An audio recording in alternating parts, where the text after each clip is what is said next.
अस्सलाम वालेकुम दोस्तों, मैं मोहम्मद मुख्तार अंसारी आपके बीच इस्लामिक सफ़र में हाजिर हूँ। आज का ये वीडियो बहुत ही ख़ास है। ये सुनने और समझने के लायक है। हमारे देश में एक ही बहुत ही प्रसिद्ध आचार्य जी हैं, अनिरुद्ध आचार्य जी। उनके बीच एक मुस्लिम भाई पहुँचे थे। किस मौके पे पहुँचे थे ये तो नहीं मालूम, लेकिन दोनों में जो गुफ्तगू हुई उसका रिकॉर्डिंग अभी बहुत ही ज़्यादा वायरल हो रहा है, बहुत सारे वीडियो पर आ रहे हैं। मैं भी चाहा कि आप लोगों तक इसको पहुंचाऊं।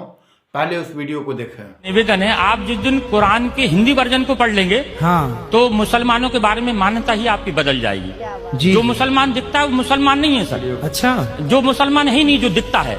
फिर मुसलमान तो वो है जो अपने पड़ोसी को भूखा नहीं देख सकता। वाह। ईश्वर अल्लाह ताला ने कुरान की, मेरा आपसे निवेदन है, आप जिस दिन कुरान के हिंदी वर्जन को पढ़ लेंगे तो मुसलमानों के बारे में मान्यता ही आपकी बदल जाएगी। जो मुसलमान दिखता है वो मुसलमान नहीं है सर। अच्छा, जो मुसलमान है ही नहीं, जो दिखता है। फिर मुसलमान तो वो है जो अपने पड़ोसी को भूखा नहीं देख सकता। वाह। ईश्वर अल्लाह ताला ने कुरान के अंदर पढ़ा, कुरान के अंदर बताया है कि पड़ोसी नाराज में नाराज, डायरेक्ट उसने कह दिया सर। कुरान की एक आयत में है कि तेरा पड़ोसी नाराज में नाराज जी। अगर इस बीच अगर तेरा पड़ोसी नाराज है तो तू तेरे द्वारा किया गया पूजा पाठ वो मैं कबूल नहीं करूंगा, तेरे सर से ऊपर नहीं उठाऊंगा। मतलब मानव जाति की सेवा सबसे बड़ी सेवा, सबसे बड़ी कुरान में ये आइडेंटिटी है। जी जी। कुरान जो है फिर क्या, फिर ये बकरों की बलि की प्रथा। इब्राहिम अलैहिस्सलाम ने जी, जब उनने ईश्वर ने, शैतान ने उनको भड़काया जी, तो ईश्वर ने कहा कि मेरा सच्चा बंदा होगा तो मुझे नहीं छोड़ेगा। जी। शैतान से कहा मुझे नहीं छोड़ेगा ये। जी जी। आप उसके लिए बेफिक्र रहो, मेरा सच्चा बंदा है, मेरी इबादत करेगा। जी। फिर उनको औलाद पैदा होती है। हाँ। इंसानी कल्ब के अनुसार स्वार्थी होता है इंसान। जी। जैसी औलाद पैदा हुई तो वो ईश्वर की आराधना में थोड़ा लापरवाही करने लगा, बिल्कुल भूल जाता है, क्योंकि 60 साल की उम्र में जिसको बच्चा पैदा हो उसकी कितनी खुशी होगी। बिल्कुल बिल्कुल। तो उसमें उन्होंने उसमें लापरवाही कर दी। शैतान ने जाके ईश्वर से कहा कि ये ईश्वर देखा, मैंने तुझसे कहा था इसको मत दे। लेकिन ईश्वर के नहीं, मेरा सच्चा बंदा है, वो आज है, आज कल आ जाएगा वापस। जी। दुनिया नहीं आएगा तो उनके देख आएगा वापस। तो ईश्वर ने आप इब्राहिम अलैहिस्सलाम को ख्वाब में जो है एक बशारत दी कि ए इब्राहिम कुर्बानी कहा, कुर्बानी शब्द कहे। तो इब्राहिम अलैहिस्सलाम ने उस वक्त के हिसाब से 100 ऊँटों को जुबा कर दिया, कुर्बान कर दिया। 100 ऊँटों को कुर्बान कर दिया, क्योंकि अल्लाह की तरफ से कुर्बानी का मतलब होता है अपने लिए किसी चीज का त्याग कर देना। कुर्बानी का मतलब ये नहीं जानवर को काट देना। अच्छा। अपने लिए त्याग कर देना किसी चीज का, उसका नाम कुर्बानी है। अपनी बुराइयों का त्याग कर देना। हाँ, ठीक है। फिर इसके बाद ऐसे करके 3 दिन तक उनको ख्वाब आए।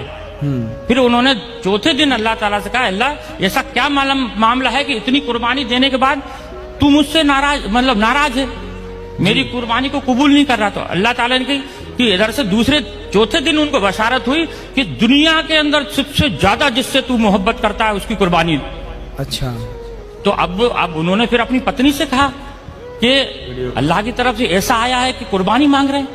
फिर अल्लाह ताला ने, उसकी बीवी ने समझाया, आपकी बीवी ने समझाया कि आप सबसे ज्यादा किससे मोहब्बत करते हैं। तो कहने लगे कि मैं अपने बच्चे से मोहब्बत करता हूँ। तो उन्होंने कहा कि आप इसी की कुर्बानी मांग रहे हैं। अच्छा। ईश्वर उनसे कुर्बानी मांग रहे हैं। जी जी। तो फिर आगे ये होता है कि ये बात दोनों मियाँ बीवी करते हैं। तो इस्माइल अलैहिस्सलाम जो रहते हैं वो सुनते रहते हैं। 5 साल की उम्र होती है उनकी। जी। 5 साल का बच्चा थोड़ा समझदार हो जाता है। ठीक है। और आप तो नबी थे इस्माइल अलैहिस्सलाम। जी जी। तो ये बीवी से कहते हैं कि इसको नहला धुला के कंप्लीट करना और इस एक रस्सी, कपड़ा और छुरी मेरे झोले में रख देना। इनको नहला धुला के मैं घर में कुर्बानी करूंगा तो ये रोएगा, गड़गड़ाएगा, तुम्हारे भी आंसू बहेंगे। इसको मैं जंगल में ले जाके कुर्बान करूंगा इसको मैं। जी जी।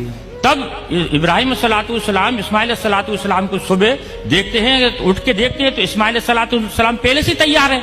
जी। उनको हो सकता है आज जल्दी नींद खुल गई होगी, इसलिए जो है खुल गई इनकी। जी। जब उनको जंगल में लेके जाते हैं, जब उनके हाथ पैर बांधने लगते हैं तो इस्माइल अलैहिस्सलाम ये कहते हैं कि अल्लाह ताला, अब्बा जान आप अपनी आंखों पे पट्टी बांध लो। जी। क्योंकि ईश्वर ने यानी अल्लाह ने एक उनके ऊपर शर्त रखी थी कि इब्राहिम अगर तू अपनी औलाद की कुर्बानी देगा तो तेरी आंखों से आंसू का अगर कतरा भी गिर गया तो मैं तेरी कुर्बानी को कबूल नहीं करूंगा। अब बताइए सर, जी जी एक तो शर्त लगा दी बेटी की कुर्बानी की और आंसू की। उसमें फिर आगे जाके जब वो पट्टी बांधते हैं, हाँ पट्टी बांधने के बाद में उनको ऊपर जब छुरी फेरते हैं, जी, जब छुरी फेरते हैं तो छुरी चलना बंद हो जाती है। अच्छा, क्योंकि छुरी भी दुनिया के अंदर ईश्वर की मोहताज है। दुनिया के अंदर कोई भी, मैं आप, दुनिया की हर चीज ईश्वर की मोहताज है। ठीक है। वो ईश्वर जब तक किसी चीज को आदेश नहीं देगा वो उसकी हिम्मत नहीं है कि वो उस पर किसी चीज पे चल जाए। जी जी, फिर जब वो जबरदस्ती फेरते हैं तो मैं की आवाज आती है सर, मैं। ये सब किताबों के अंदर लिखा है। जी जी, मैं की आवाज आती है तो देखते हैं कि मेरे बेटे के अंदर से मैं यानी घमंड, अभिमान। मैं का कुरान का मैं अगर लिखा है, मैं का मतलब होता है घमंड, जी कि मेरे बच्चे के अंदर से मैं की आवाज आई। जी। तो वो जब कपड़ा हटाते हैं तो देखते हैं कि एक जो है भेड़ का बच्चा है जो नीचे पड़ा हुआ है और इस्माइल अलैहिस्सलाम दूर खड़े हैं। अच्छा, सिर्फ ईश्वर की परीक्षा थी, वो जी, मकसद था सिर्फ परीक्षा लेना। परीक्षा लेना। अब वो पूछते हैं, इस्माइल अल्लाह से पूछते, अल्लाह आपने एक तो ये कटवा दिया, हाँ, आपने परीक्षा ली, जानवर का क्या करना है? तब उन्होंने ये कहा था कि इसके 3 हिस्से करो, एक आप खाओ, एक पड़ोसी में बांटो और एक गरीबों को दो। फिर उन्होंने कहा कि ये वाली जो चीज है कुर्बानी, यानी ईश्वर की तरफ से दी गई हर चीज की कुर्बानी मुसलमान के लिए जायज है।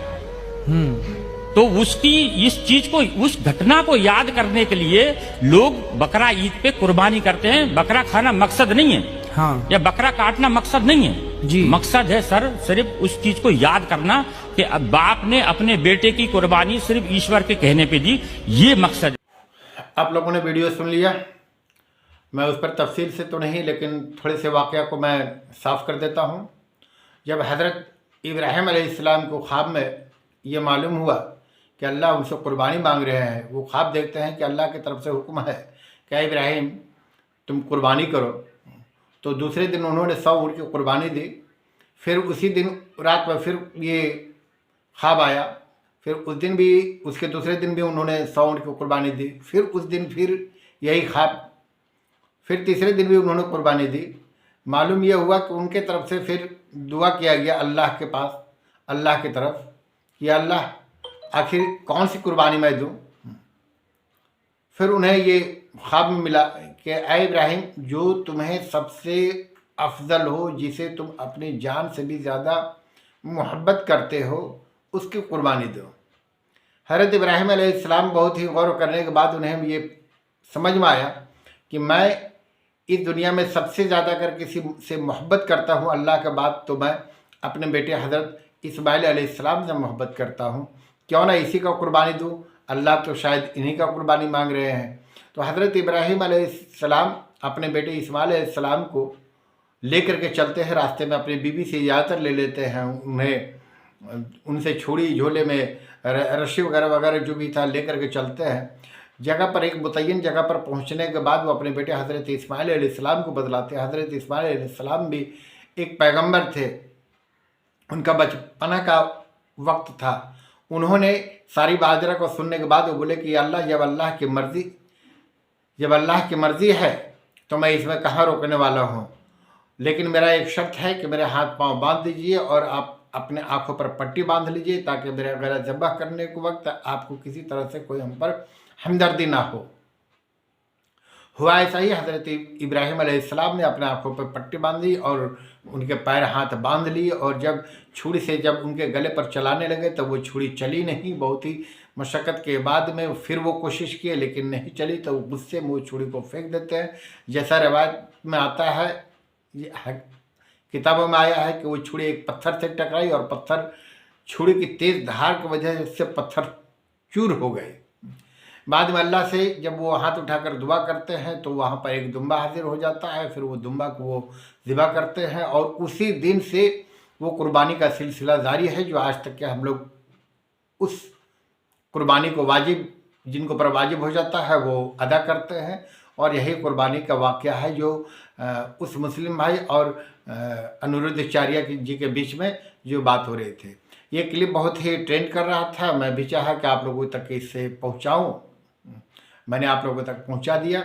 हमारा ये वीडियो अगर अच्छा लगा हो तो दोस्तों अपने दोस्तों में और अपने रिश्तेदारों में इसे शेयर करें और सब्सक्राइब करें, बेल आइकन को ज़रूर दबाएं। जिस समय जो भी वीडियो अपलोड करूं आप लोगों तक पहुंच जाए। तब तक के आप अपना ख्याल रखें। खुदा हाफिज़।